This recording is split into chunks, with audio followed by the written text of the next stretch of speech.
Hello, I'm Carrie Garden. Welcome to Tea Time with Tech Marketing Leaders. Welcome back to the show. If you're here live with us, say hello. We'd love to know that you're here, that you're listening, and most importantly, we look forward to all of your questions because that's the beauty of being live. That's the power of it. And also, LinkedIn ranks it better. Spade a spade, spade a spade. That's what's happening here. I am so grateful to our latest guest. We have Rachel Woods in the house. She's going to break it all down for us. Let me give you a little background. Rachel is a corporate marketer turned entrepreneur who loves data. Yes, because we're going to dig into it almost as much as she loves coffee. Oh my gosh, Rachel. I know we're on tea time, but it's all about the coffee. It's what makes us all tick Absolutely. and gets us through Yes. the day. She is a marketing strategy expert with 20 years of experience building marketing infrastructure for small and medium-sized businesses. Rachel's boutique marketing agency, Woods Marcom, specializes in data-driven marketing strategy and innovative digital marketing tactics. Yes, I mean, there's two things that landed for me here, other than the coffee, so maybe three. Two other things that landed for me here is the data and the infrastructure, and that's what we're going to dig into today. So if you're here with us, we're grateful, and hang on to your hat. It's going to be a good show. Rachel, before we dig into the crux of our conversation, I want to know your story. So this is all well and good, 20 years of experience, whatever that means. Tell us how you got there, like the journey. Yes, lay it on us. Absolutely. Well, thanks for having me. I always laugh when I start to tell my origin story because it's such an interesting, different path than a lot of people took.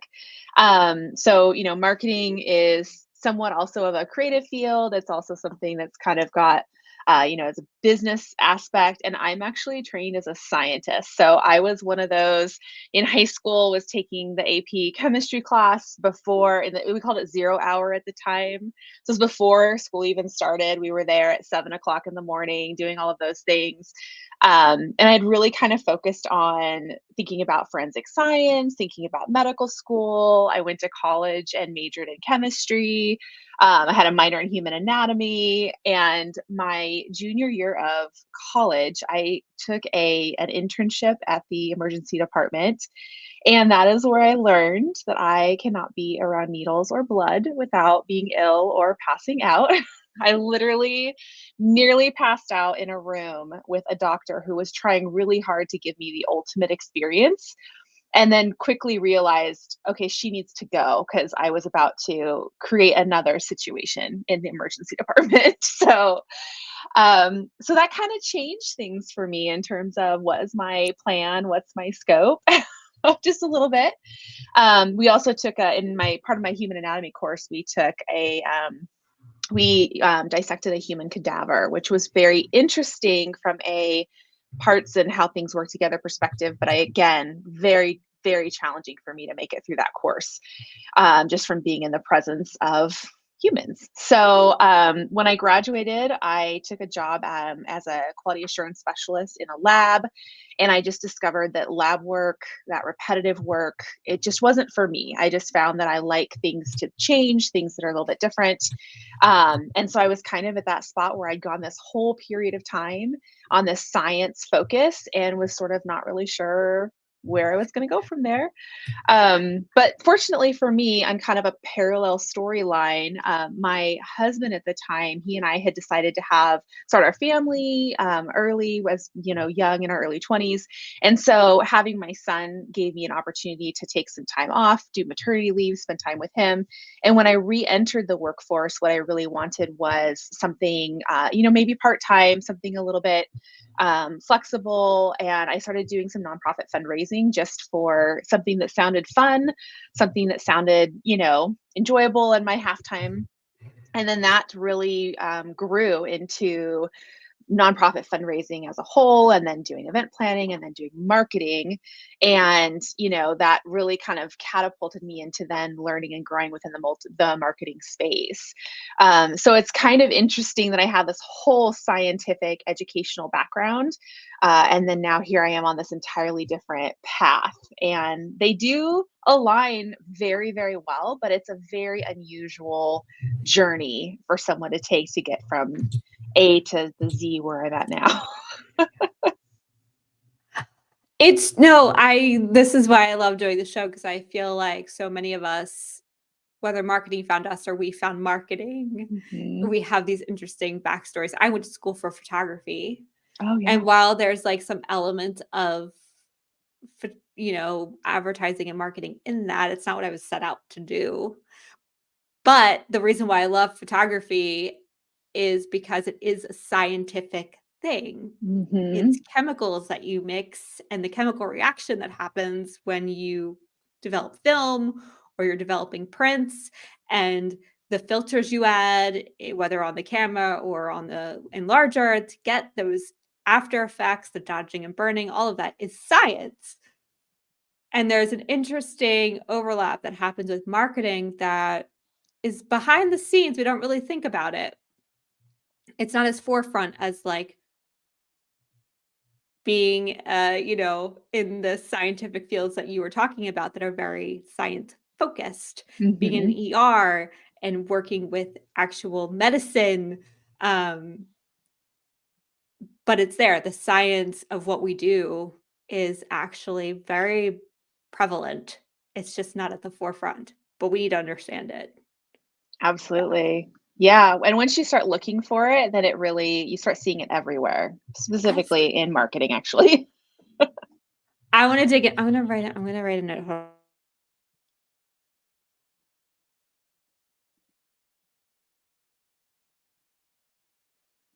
I want to circle back on that and I want to not forget it. So I wrote it down because before we get there, because I think it's going to lend itself nicely into our conversation, where we're going to unpack all the things as it relates to data and essentially science.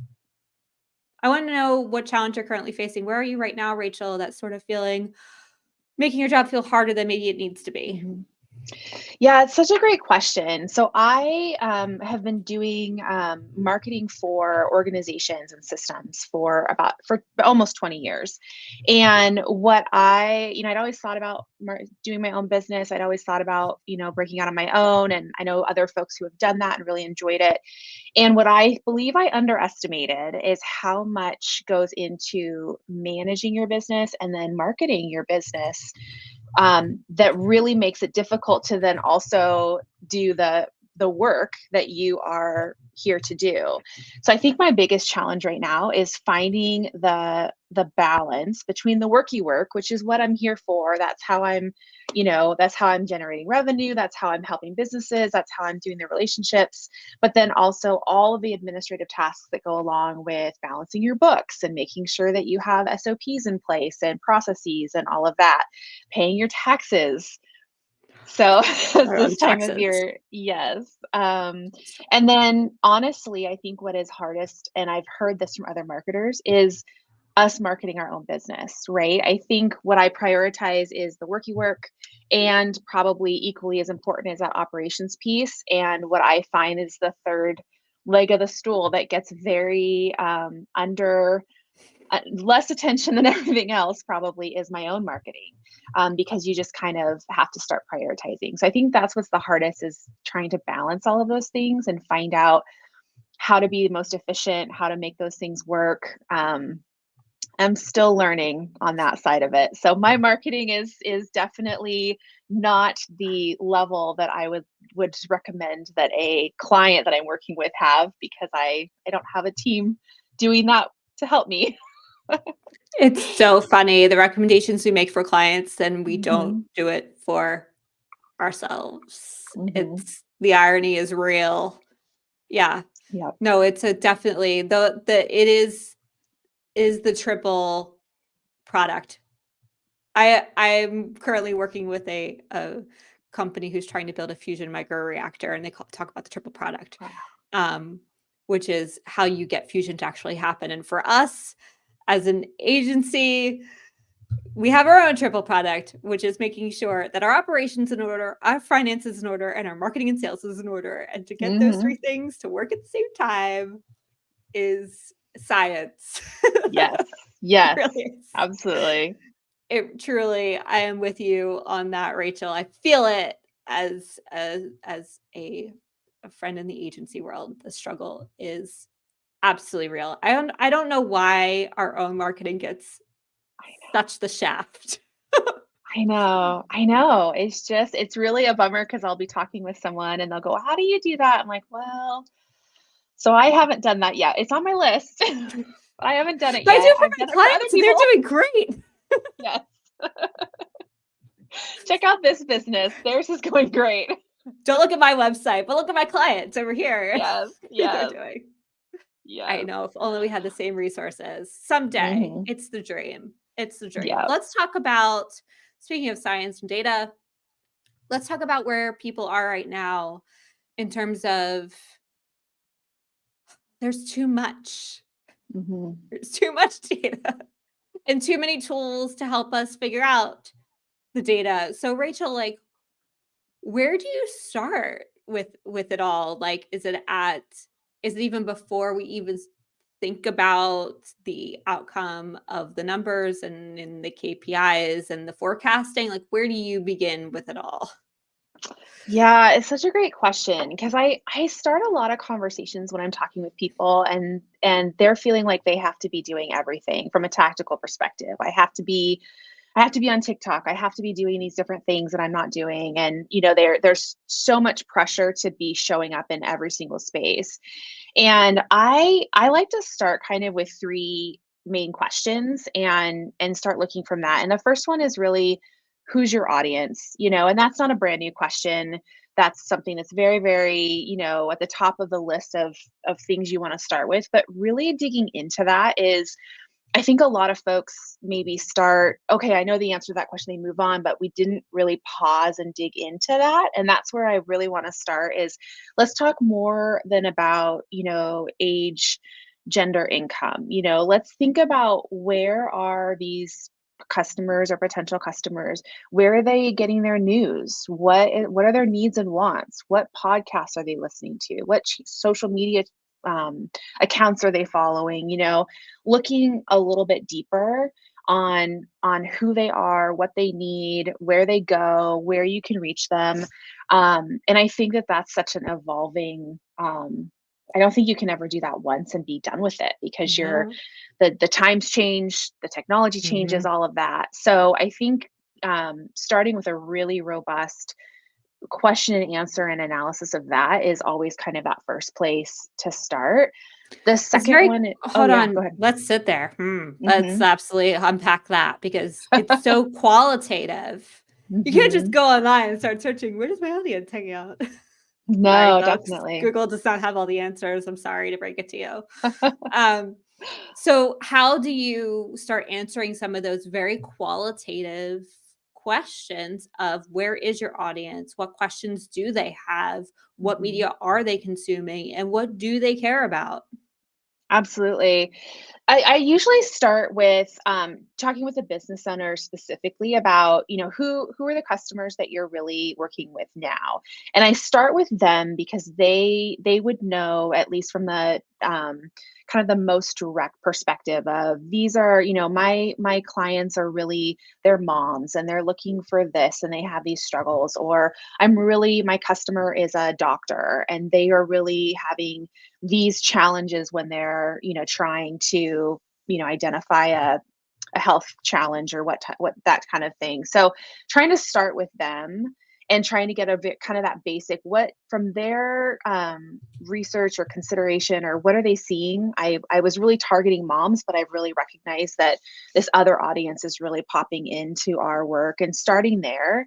And then I think we add a layer on of when you think about those audiences, what do we know about them kind of statistically in terms of thinking about social media platforms based on some of age demographics, thinking about some of that. And again, that's not super super high level yet, but that kind of just gives you another layer of are they on TikTok? If you're looking at folks that are in their 40s, they probably aren't on that platform as often as maybe we think that they are. Thinking about those kinds of things. And then kind of on the top layer of that is I use a tool called Sparktoro.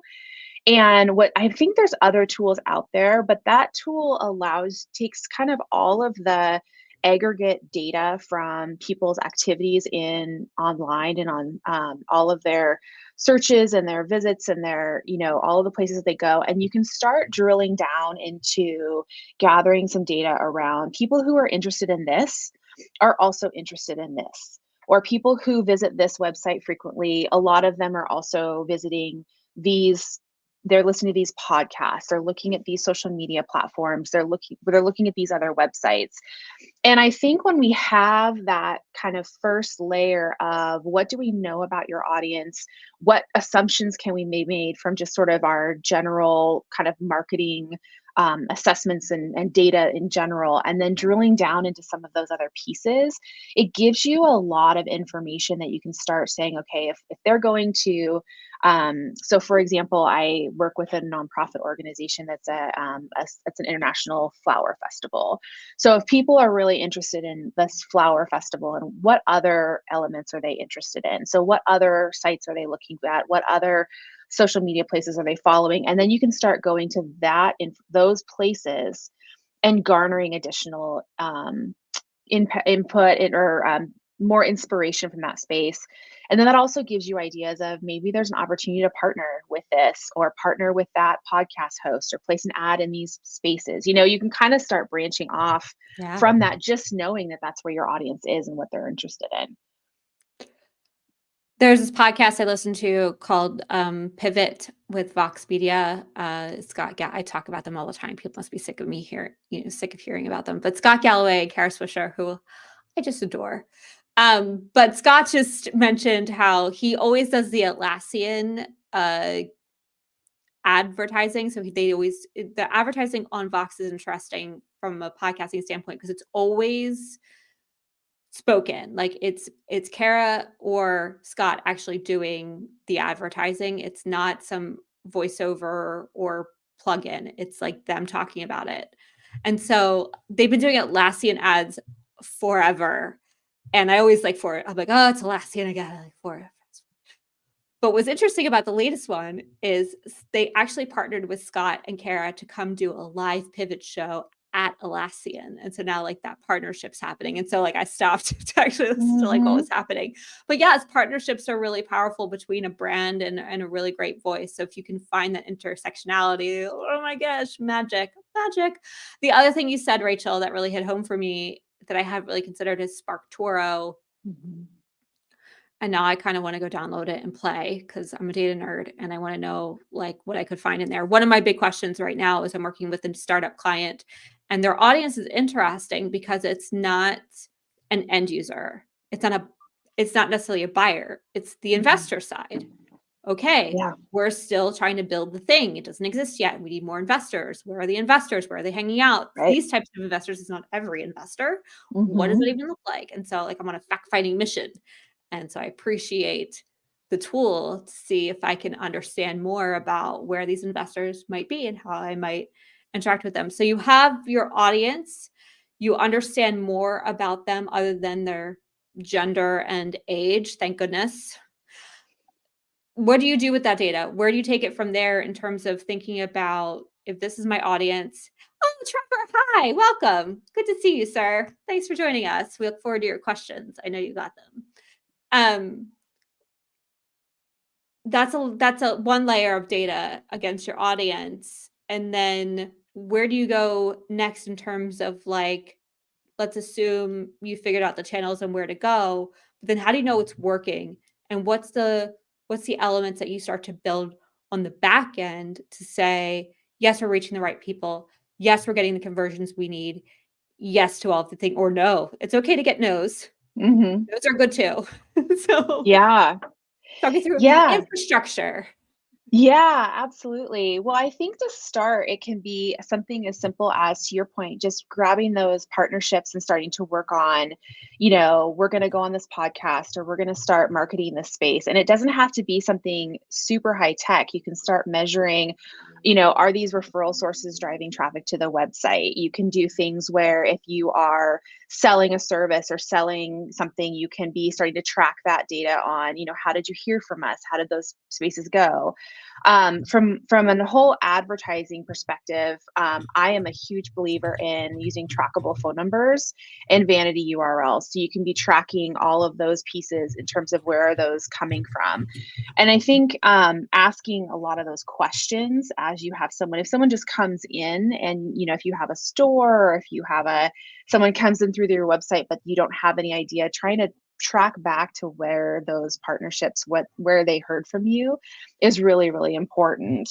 And then of course, when you're doing any kind of digital marketing, then all of the tracking that goes along with, where those sources are coming from and that type of thing.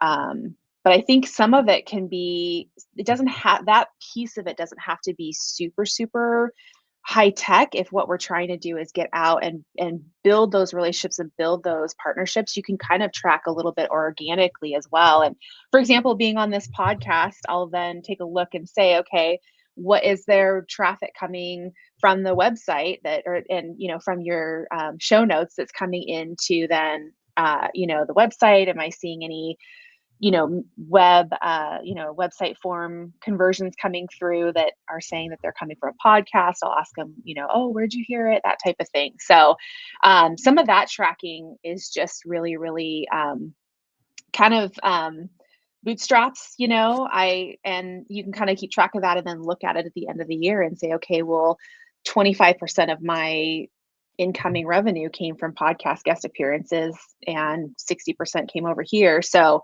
you can start making some decisions. Do we want to dig more into this channel, or do we want to double down in the spaces that are converting, that type of thing? Yeah.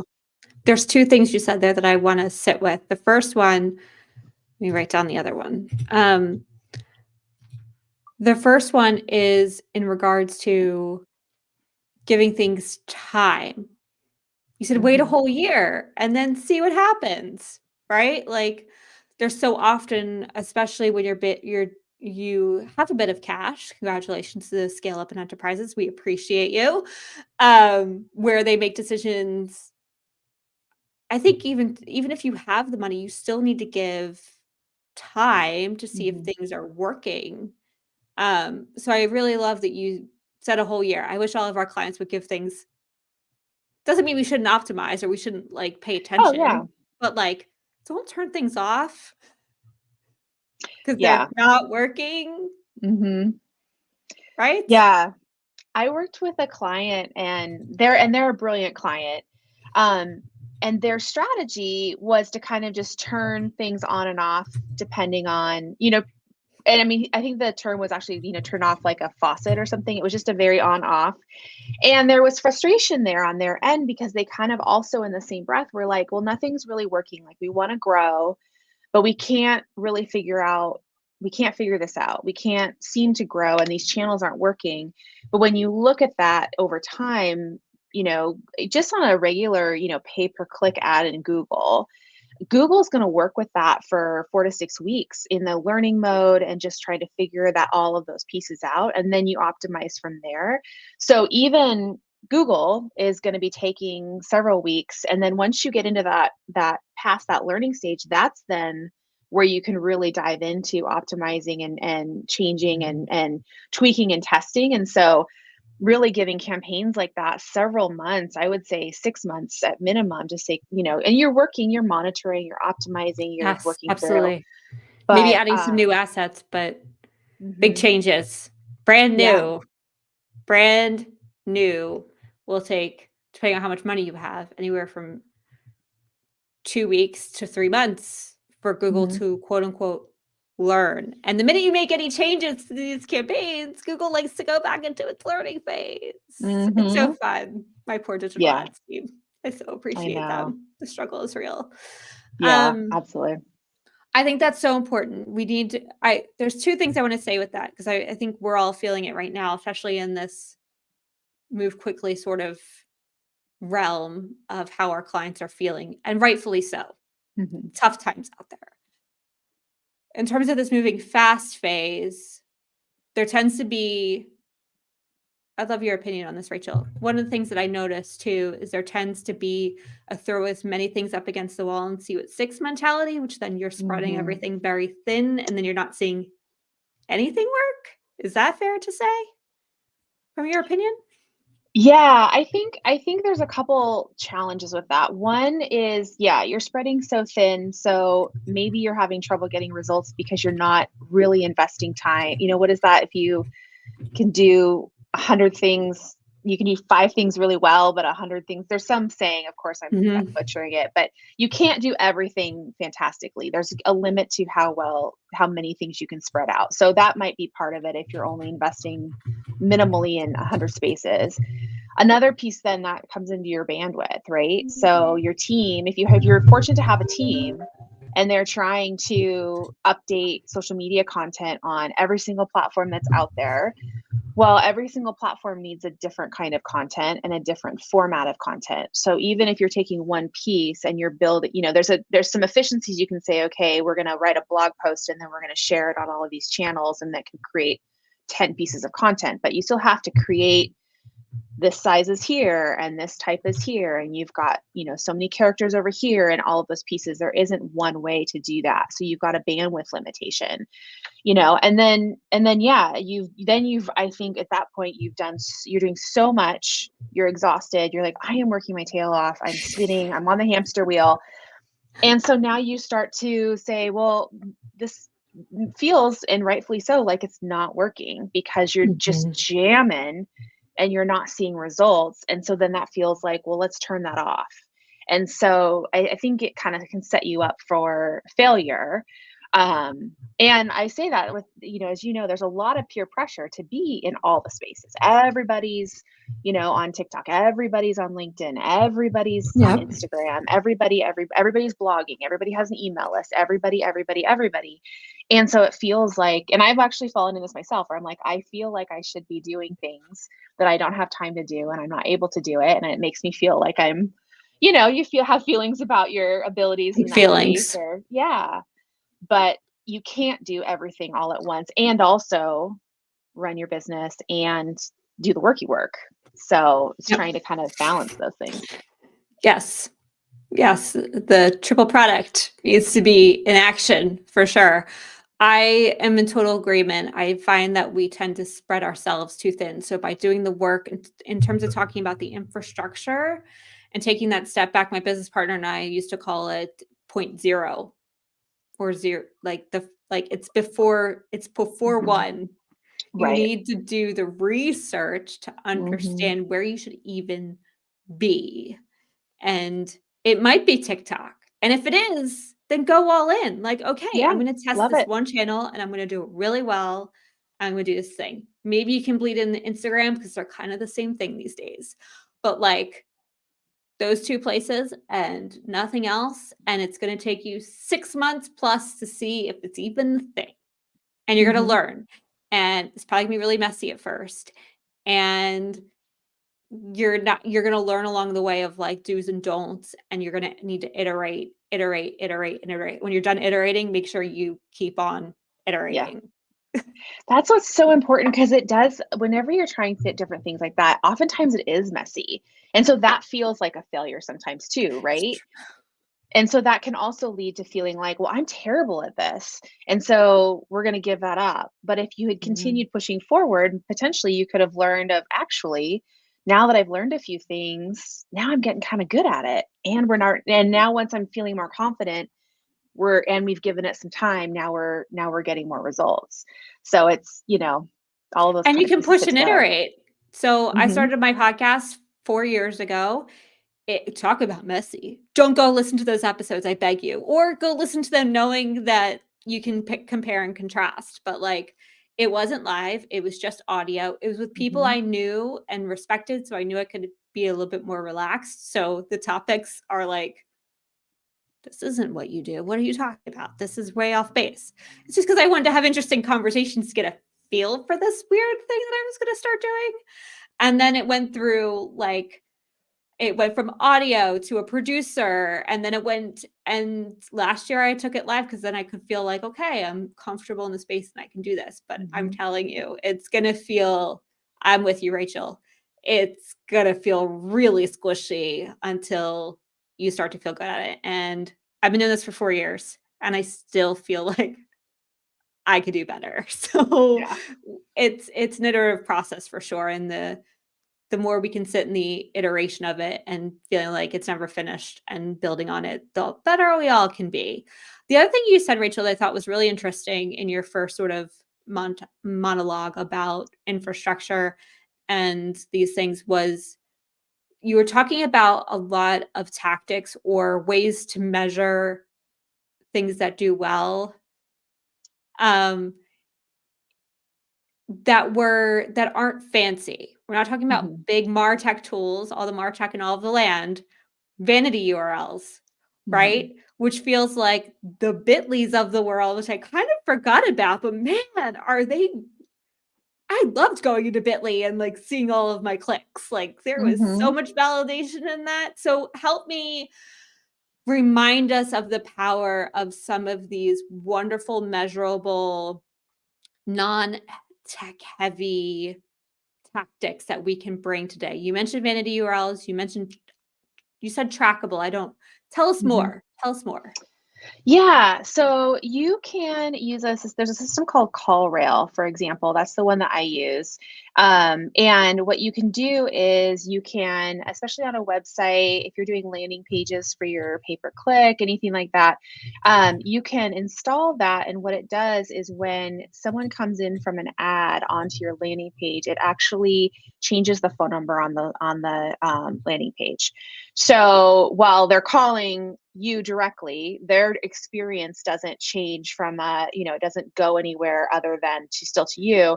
But then this tool is able to capture, okay, this person came in through this landing page or came in through this ad. So for right now, for example, I have a client who's a med spa client. And so we do Google ads for them, paid Google, and then it fits it to a landing page. And because I have this tool, I'm able to say, okay, I know how many people came in through Google Ad and filled out the form, right? Because we can look through those conversions in Google and we can look through the form fills on the other side. But I can also tell you that next to that, I can tell you who came into the website through that Google form, or I'm sorry, that Google ad, and then picked up the phone. Or the click to call is also a trigger that you can track within your analytics. But I can also tell you just who picked up their phone and dialed. And so you may not see. So this client, for example, last month, somewhere around like 3 or 4 form fills out of Google specifically. We had a number of their channels, but we also knew that they had like 13 phone calls. So being able to track, if you're just looking at your form fills, you're like, oh, I paid X amount, but I only got 4 form fills. But you also got a whole slew of phone calls.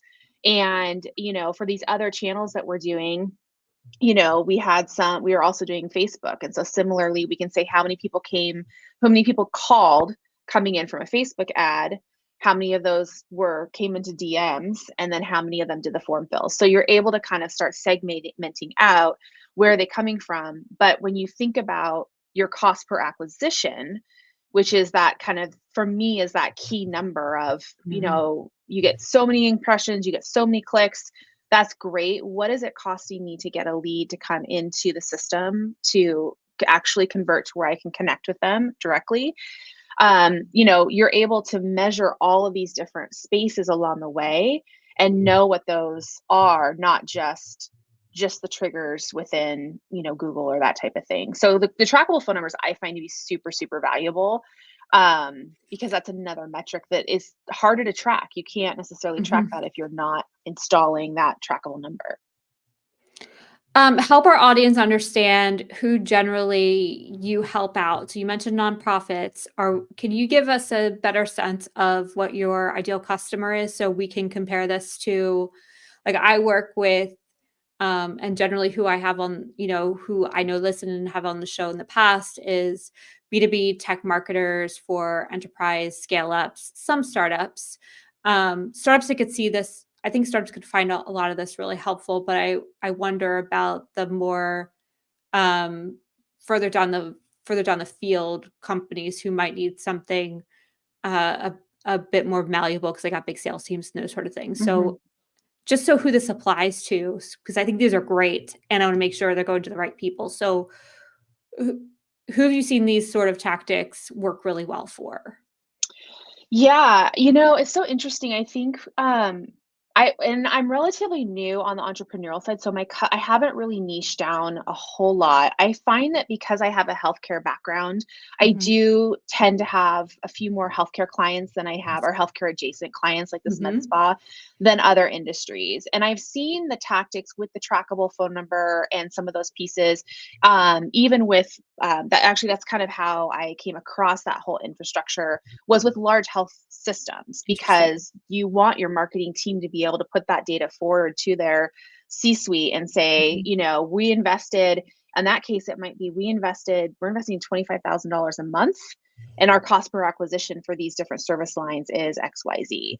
All the way down to this med spa, who is a one clinic. They've got two front staff people, and so they are investing less than $25,000 a month, but Yeah. they're able to make choices on their budget that says, okay, I think in a lot of ways you can scale it up and down, because whether you're at 25,000 or $250,000 a month, you want to know what is your cost per acquisition, and what is that looking like? Because awareness is great. That's always valuable, and that's a great piece, and I would definitely never say not to do those pieces. But if you're trying to generate sales, or you're trying to generate people to come into your system, you need to know that cost, that conversion cost. Mhm. Because in the healthcare example, and I think this would work in tech, or, what is the kind of the value of that client or patient or whatnot? If you are trying to sell a CRM system that costs, just round numbers, $10,000 a year, you want your cost per acquisition, as you know, to be low enough that it makes it valuable. If it's $11,000 to bring in a Making more a $10,000 year. client, Mhm. right?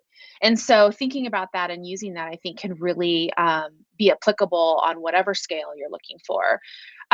So in healthcare systems, if you're looking at an orthopedics patient, and if you think about the appointment and you think about the scans and all those Mhm. pieces, if the cost per acquisition is $100 and the reimbursement rate is, more than that on the first appointment, and then you go all the way down the lifetime value of that patient, thinking about those types of things is, I think, really important, kind of across, Yeah. from startups all the way. And so I guess to answer your initial question, I have a variety of right now, I have a couple of healthcare clients. One's a healthcare tech startup, so they're working on a new product and getting that out into the market.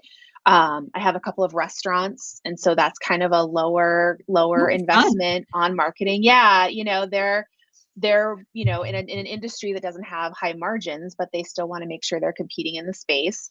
Yeah. And then I have a tech company that I work with, and so I think it's kind of fun for me, because it lets me kind of shift gears a little bit and try some different things. Yeah. And then you get to see what's working in one industry and try it in another. I'm being a bit pedantic because it sounds like from a healthcare standpoint, you're working on more of a consumer side, so they are more likely to actually call? Did I Well, at this moment in time, I guess I'm working B2B, but Okay. I'm setting up marketing for them to go to consumers. So Okay. I can build, and my background is really with the B2C, when I Yeah, was in that marketing role to consume to the patients. And so having all of that experience is kind of when I'm setting up B2B systems and thinking about what data do you want and how do I help you kind of build that framework. I'm thinking about all of these things that go out. What is that? How are you best speaking to your target customer and making sure their experience is great, their absolutely. customer journey is strong, all of those kinds of things. It's all about the end user, for Hmm. sure. And I think that's Exactly. a really important distinction because unfortunately, as much as we'd love for B2B audiences to pick up the phone and either answer or call us, that is not the case. Yeah. Um, so yeah, but I think there's some lessons here in getting a bit scrappier of like we have all these fancy MarTech tools that I think bog us down a little bit. Let's talk about how we read the data. So we're talking about the infrastructure. So we talked about point zero of what even it is you want to collect in terms of data based off of your user, how you want to track. This is beautiful. So like how you actually want to track that information. We talked about some very interesting tactics that have worked for your clients. Regardless of what tactics you use, at the end of the day, you need to figure out what that tracking infrastructure is going to be, whether it's using GTM, whether it's using UTM codes, whether it's using Salesforce codes, whatever that is, it needs to be consistent and clear. And it's going to help you get from what you've been saying, Rachel, end to end, right? From that initial view of an ad to the click of a phone number or filling in a form to then out the other end. So let's assume that everybody has their tracking set up accordingly. Excellent. That's an amazing world to live in. It's clean and consistent, and we all know what everything means because you kind of need a diagram to know all of the things. But we're going to assume that we have that diagram and we get it. So let's talk about the next step in this infrastructure of making sure that you know how your customers are converting. So you have the audience, you have the tracking, and then you have what's next then? Yeah, I mean, I think you have to pick kind of your tracking tool, right? And how are you keeping kind of all of those pieces together? I use a dashboard tool that I try to bring in all of the different streams into this one tool. The value from that perspective, I think, as me working with in B2B, and then a lot of my clients have small and mighty teams. And so really they are needing to bring that information forward to their supervisors. And as we go down the line, we're probably getting less and less entrenched, or people that are entrenched in the marketing lingo, right? So you want to make this information understandable. You want to make sure that it's something that people can pick up and look at and understand the value or the outcomes without someone on my end standing there and explaining it to them. So I like the dashboard tool from that perspective of the top of it aggregates everything up. So I can tell you based on your monthly investment, this is your cost per acquisition. And then here is the supplemental, how many impressions and the clicks and where people are coming and all of those pieces. And then I break it down by campaign. And then we can say, okay, within Google pay-per-click, here is, your pieces, here's some details there. Facebook or Meta, campaigns, your email marketing, your tracked phone, and breaking down all those pieces. If you could do a lot of that more in Excel, if you had the ability to, it would be great if you could automate the pull into Excel. You can't always do that from different places, but if you're able to, thinking about efficiencies, if there's a way that you can get a lot of it to come in so that you're not trying to no one wants to spend a whole day once a month trying to get all of your data organized. So you And can do it easily. yeah. And while I love Excel, that's one of the reasons I tend to lean into the dashboards is because I found one that integrates really well with all of these standard systems. And so I'm able to say, okay, instead of building something in Excel, I'm able to say, okay, this is what I want you to be measuring and tracking and then putting that together. And then that is a very polished, easily approachable packet of information that somebody can pick up and really understand. And they don't need to know what GTM is and what a UTM code looks like and how to build that and what that means and all those pieces. So it lets people kind of skip through the minutia a little bit and get to kind of the nuts and bolts. And I think you had mentioned this earlier, kind of when you have everything set up so cleanly, hopefully you also are really clear on these are the things that I want to know.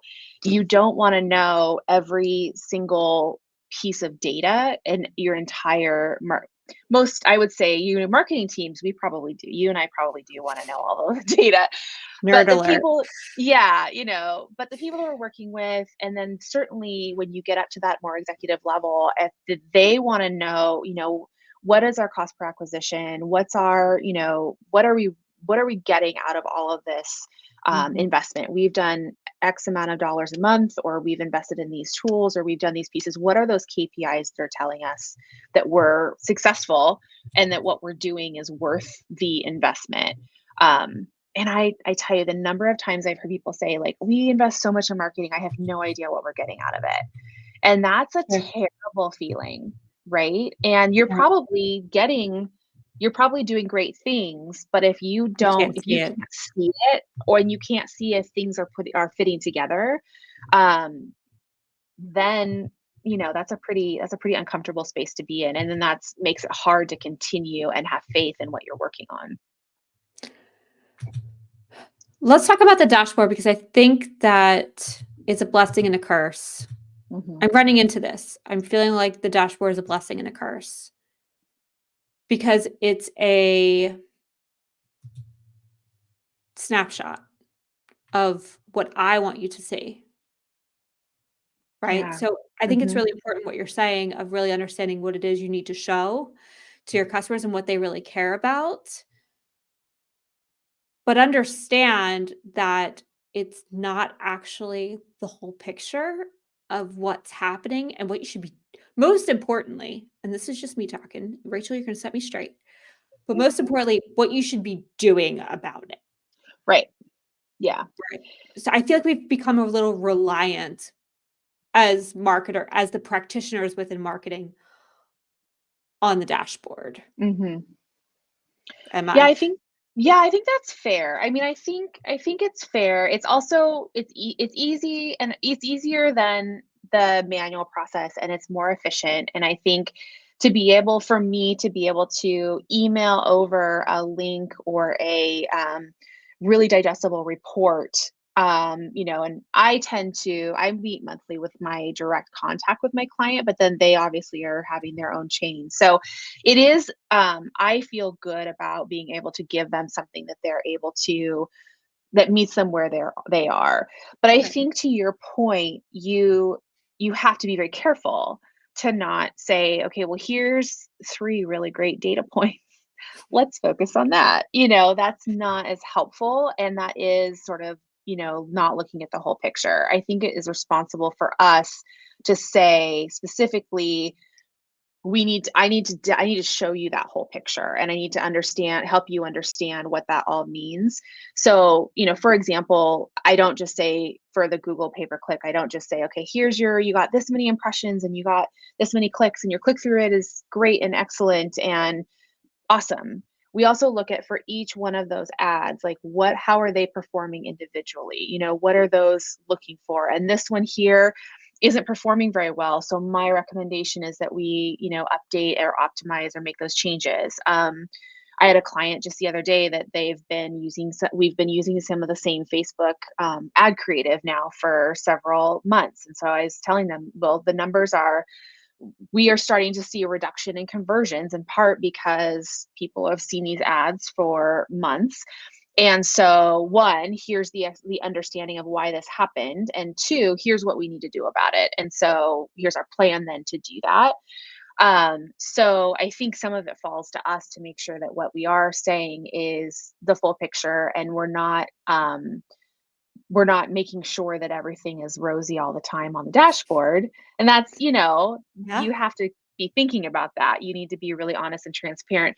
And I think having data month to month, and then saying, okay, again, as we talked about earlier, okay, now let's look back 3 months, 6 months, 12 months, and look how it's gone over time. And that giving you some of that additional trend, which also is helpful for us as marketers, to say, gosh, I thought this was going really well. But when you look at it back from 12 months, I'm not really that excited about the trends. Okay, what does that tell us that we need to do then in terms of making changes or making updates?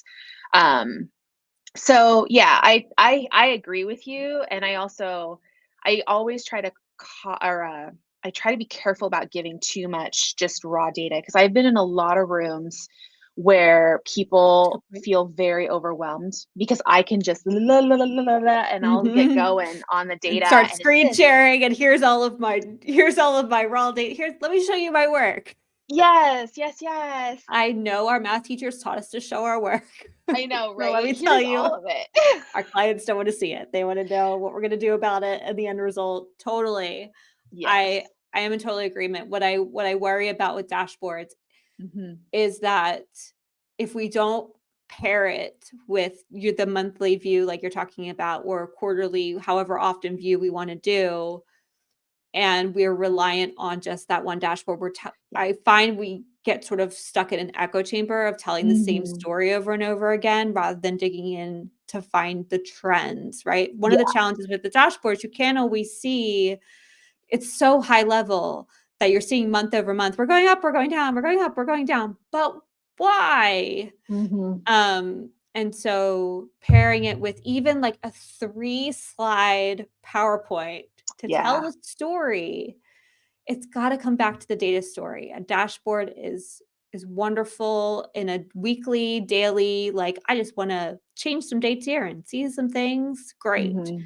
But to tell the story of what's happening with the data, you need to sit with it. I Mhm. actually messaged one of my employees and I was like, can I get access to this LinkedIn? Because I need a pivot table. I need a raw export and I just want to create some VLOOKUPs and then I Mhm. just want a pivot table. Now I feel like I'm dating myself, but like you need to sit with it to figure out like what are we actually going to do about this? What's actually Mhm. happening, right? So I uh, so much agreement, Rachel, of what you're saying of yes, dashboards are wonderful. Yeah. And I do not want to minimize dashboards because the other beautiful thing that you mentioned that's so key Mhm. and technology has come such a long way in making this possible is that you can aggregate it Yes. and start telling the attribution story and Mhm. actually see how one channel impacts the other down funnel. Like, yeah, like finally. Yes. Yes. I mean, honestly, if you try to look back at some of the work we were doing even, 10, 15 years ago, it's like, "Oh my gosh." We were doing it in, to your point, Excel sheets, right? We had a Mhm. tab for every Mhm. channel, and Yep. then we were trying to aggregate it through some ifs and VLOOKUPs into its final tab to tell the story, and then put it into a presentation to ultimately like boil it up. Um, yeah, no, it was really, really painful. Now we can look at a dashboard, start to see some trends, and then go, "That's interesting," and then Mhm. download the data, start pivoting, and then figure out why that's interesting. Much Yeah. quicker. Yeah. And much more approachable because back in the day, I mean, I would be in rooms and they were very kind, but you could see the bubble of like, oh my gosh, when is she done? How many minutes until she's done? because, Mhm. and also because we get excited about what we're working on and proud of it, or maybe it's just me and drinking too much coffee, but I'm like, okay, guess what this is? And Mhm. this means this, and da da da. Mhm. So Yeah, no, I we can got fill way too in space the with data. weeds all day. Yeah. It's but I love this, Rachel. I'm so grateful for this conversation. You really simplified it in a elegant way for us to say, start with your audience, what matters to them, do the research there using things like Toro, figure out where they are, and then build through the tracking, make sure all your tracking's in place. Whatever you decide Mhm. on how you want to do that's fine. Just make sure it's consistent and clean and everybody understands what it is. And then, build it, filter it into a system like a dashboard. There's some wonderful tools out there. I've had a few folks on my show. We use Improvato. Rachel, I'm sure you have some endless recommendations. We'll get those in the show notes. And then think about how you want to present this to the client in a way that talks about actionable Mhm. insights to say, this is what your investment was, and this is what we're doing about it to make it even better for you. Mhm. What did I miss, Rachel? What do you want to double down on? What do you want to correct me on?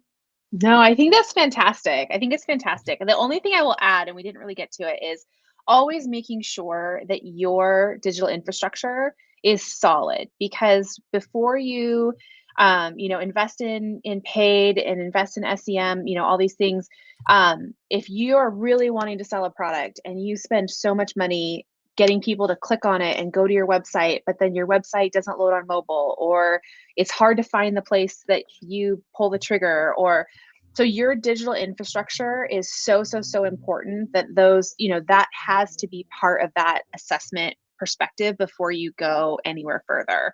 And it's an easy step to miss because you can open your website and it's like, this is beautiful and I love it and it all makes sense. But remember, you either built it or had someone build it, or you're too intimately in the loop on how you want your journey to work. So you got to make sure that it's obvious for them and double check yourself, I guess is my tip. You are no longer the audience. Exactly. It is very hard to wrap our brains around that. But when you become the builder of the thing, it is no longer for you. Nope. No longer for you.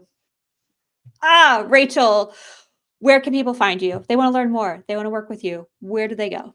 Oh, thanks for asking. So my website is woodsmarcom.com. So it's woodsmarcom.com. And as we talked about earlier, there's an upgrade coming. So it'll eventually be even better than it is. I'm also on Instagram and Facebook under Woods Marcom, and you can find me at Rachel Woods. I think I'm Rachel A. Woods on LinkedIn.